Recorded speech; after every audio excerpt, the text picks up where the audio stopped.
got the call over the phone that I had leukemia, and I was alone. The first thing I thought of after being diagnosed is how devastated my kids will be. My husband will be supportive. He'll be tough. He'll make sure I'll do what I have to do to get better. I think cancer changes people. I think there is an awakening, a self-awareness that occurs among cancer patients.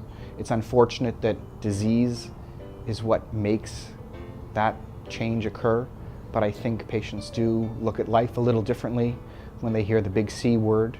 They know that this might be their opportunity to help somebody else, and most patients actually grab that opportunity.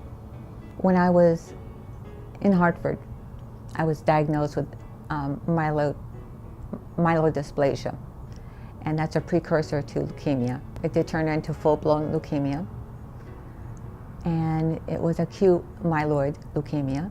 At first I came in to Dana-Farber, I was checked in, and then I went through all kinds of battery of tests. Then we went through a full blast of chemo and radiation treatment again. And then I was able to go home for a couple days, and then I had to come back and have a double dose of chemo and radiation before my transplant. Sandy is one of our patients who we've been treating for a couple of years. She underwent transplant in our program and then unfortunately developed one of the very common complications of transplantation called graft versus host disease. And she's had a tough go of this graft versus host disease. It's affected multiple organ systems and multiple different body parts, if you will. And she's been on a number of medications to try to treat it over the last couple of years.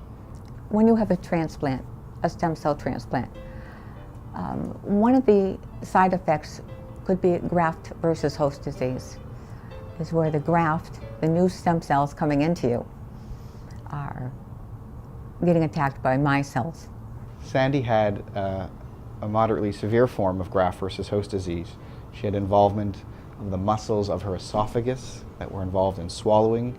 She had involvement of her joints, her skin, the supporting structures of the muscles and skin, what we call the fascia, and really did not want to be on the medications we commonly use for treating this condition, namely corticosteroids, which have a laundry list of very bad side effects.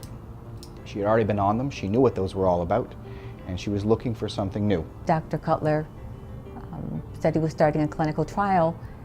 Is that something you would even consider? I said, absolutely. Dr. Cutler was very supportive. He knew where I was coming from. He was always positive with me. He was always, told me the facts and laid everything out for us, and never was anything but positive. We had the opportunity to treat her on a clinical trial using a novel agent, a drug that had been approved in another scenario, but that we thought would fit in well in our disease group. And at the time, she elected to go on after weighing her options, was treated with the drug, did well, has gone on to receive it several times, and is doing great today. I see a clinical trial like a window opening. If for me, wonderful, but if it opens a little bit more for other patients that don't have to go through what we go through, that's the name of the game. Absolutely. Keep that window open, get some new clinical trials in there, and find a cure. Most patients are excited about the prospect of participating in clinical trials. They know that the idea of a clinical trial is to advance the field. Most patients feel that by being involved in a trial, they at least have the possibility of getting therapy that might be better than what's standard and what would be available to the average population. So most patients are actually encouraged and enthusiastic about participating when the opportunity arises. When I was going through our treatments, I thought about that day, and I thought about the next day. I really didn't look any further because I had to make the most of that day. I had to put all my energy into surviving. And when I was admitted to Dana-Farber, my husband, who is my rock and my angel, he came every day to have dinner with me. And it was a little over 2-hour drive, and after work, he would be here 6 o'clock and have dinner with me. And he'd stay for a couple hours and he'd drive back, And I knew he'd be there the next day. It was amazing. There's no doubt that what we've seen is that patients treated on some of our clinical trials have done well. If you take a look at patients like Ms. Crow, she could have been on a number of immunosuppressants, and we were able to spare her the majority of that based on being on our clinical trial. In the past 3 years, we were able to treat about 85 people on 2 different clinical trials, treatments of what we call graft versus host disease. One trial was a trial where we were trying to prevent this occurrence. The other was a trial of a new medication to try to treat it once it did occur for those people in whom it did. And it's made a tremendous difference on both fronts. On the one hand, we believe we have a treatment that might be able to reduce the incidence or the likelihood of this disease occurring.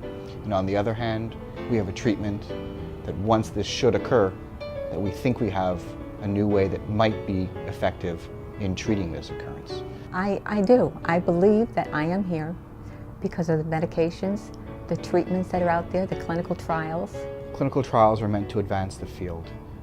Without them, we stagnate, we go nowhere. We treat patients every day with the best available therapies that we have. Sometimes those therapies are not effective, and clinical trials are the way we advance the field and make improvements on currently accepted therapies. When I was diagnosed, I knew I was going to be okay. I knew I was going to survive. I didn't have any doubts. I wasn't scared. I have a very strong faith, very supportive family around me. It was going to be a fight, but we were going to be okay. I think outlook and attitude play a tremendous role in how patients can tolerate their therapy, how they see their path moving forward. It's not measurable. There is no metric on one's faith and one's attitude and one's outlook. But there's no doubt that it helps people get through their treatments, helps them be thankful for what they're going through, and see their situation in a positive light. After having a positive outlook, that's a good chunk of healing. You always have to be positive to help that healing along. With my faith being as strong as it is, I didn't have any doubt. I really didn't. I think there's no doubt that without cancer research, we wouldn't be moving the field forward. People need to understand that cancer research is a slow process.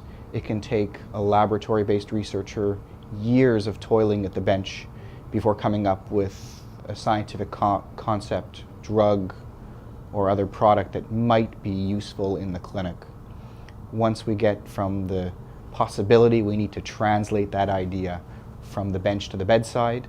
That's where clinical researchers like myself come in, where we take these novel concepts either from the laboratory, from other medical fields, and we bring them into the cancer research. I think finding a cure is through the lab. It's through clinical trials, trial and error, to find one medication that's already used for cancer, but can be used for a different cancer. I've had a great relationship with people at Gateway now for 3 or 4 years. We originally applied for a grant. We were very fortunate. They funded our award quite generously.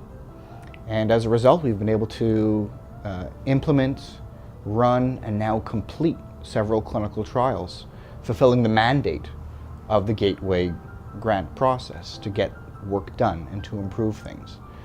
It goes without saying that without support from Gateway, these trials would not have been done. Gateway is amazing for raising all those hundreds and millions of dollars, and hopefully we'll keep raising all those wonderful dollars to fund these clinical researches. If it wasn't for people like that, there wouldn't be as many people out here as survivors. As a smaller organization, you deal with a person or people in the grants approval process. It's not this big unknown of the government approval process and federal grants. The process was smoother. There was always someone to call and talk to when there was an issue, a problem, a question, and they were interested in innovative work, and we needed money for innovative work. Oftentimes, larger granting institutions only want to fund established or sure thing research projects, but unfortunately that's not the reality in a number of our smaller fields, and Gateway was willing to look at the possibility that what we had to offer was going to be exciting, and I think that was a a great success and a great match on our part. Cancer research is funded by donation and kind people and different organizations that will help fund money so we can work in the lab and find more medications that work. We can do clinical trials to see if those medications are going to work, and hopefully and soon I really believe we will find a cure for this nasty disease. The satisfaction we get from this is on many levels. There's dealing with people, impacting their lives, making them better. Well, today I'm happy to say that my oldest daughter is expecting her first child, my first grandchild. And so we have a baby shower to go to tomorrow. I am so grateful for everything in my life, for every day. If it wasn't for people like Dr. Cutler and Dana Farber and Gateway,